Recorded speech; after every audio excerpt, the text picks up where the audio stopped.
Hi and welcome to the video. Today I'm going to be doing another video on the EasyRaceLapTimer. Today I'm going to show you how to build and connect up a Raspberry Pi based ground station.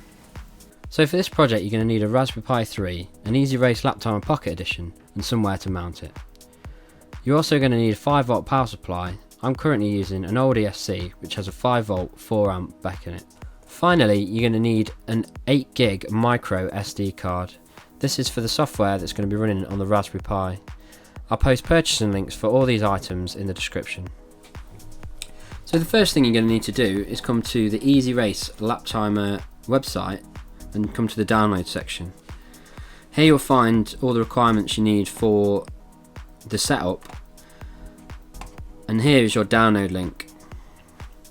So download that file. This is the image that you'll need for the Raspberry Pi. Once that's downloaded, put it into a folder, and then you're going to want to extract what's inside the file. Right, so now that's extracted,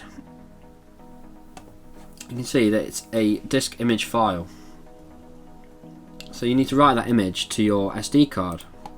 I'm not going to go through that process, but if you check out this website, which I'll post a link in the description, this is the Raspberry Pi website, and this tells you how to install operating system images onto an SD card. So it goes through all of it, how you do it, and what software you need. Right, once you've installed the operating system onto the SD card, the next steps is to install it into your Raspberry Pi and then boot it up. You'll need to attach a screen for this and a keyboard, because you need to do a few things once you get onto the Raspberry Pi. So now you've put the SD card in and powered your Raspberry Pi up. You've plugged in a monitor and a keyboard, and you've let it boot up. It's come to this screen here. So what you need to do is you need to log on with the username Pi, and the password is Raspberry, and this logs you into the Raspberry Pi. Next you need to get into the menu, so it's sudo ras pi -config. So this brings you into the setup menu. So the only thing you need to do in here is expand file system, which is the option number 1. So it says your root partition has now been resized, accept that. Now go down to finish and reboot. So what this does is expands the file system on the Pi and allows you to use all the features. So now we're going to go and have a look at the software and see what it looks like now we've done all this.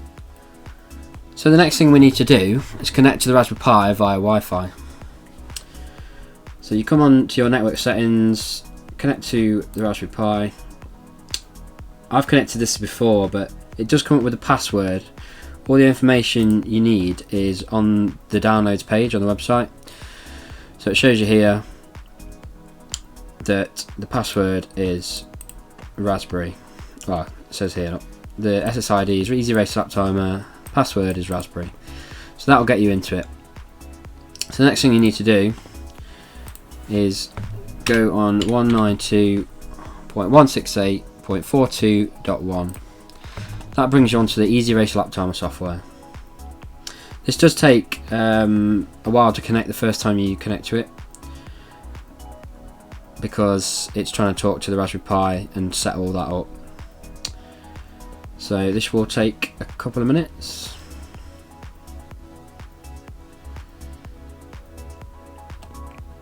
Right, now that we're on the software, you can see I've been using this software before, having a play.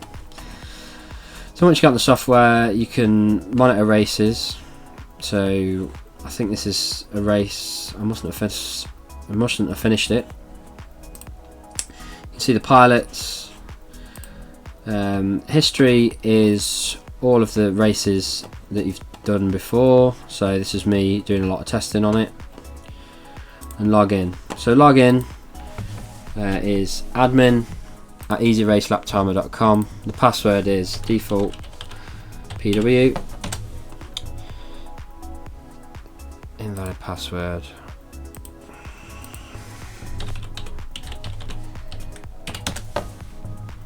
So so the information that you need is here. Again, admin@EasyRaceLapTimer.com. Password default, wherever you're from, PW. Right, so that's a basic overlook of the software.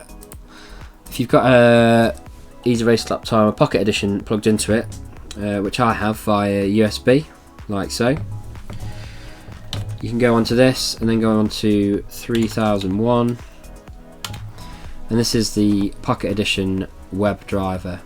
So basically this allows you to connect your PocketEdition and change settings via Wi-Fi.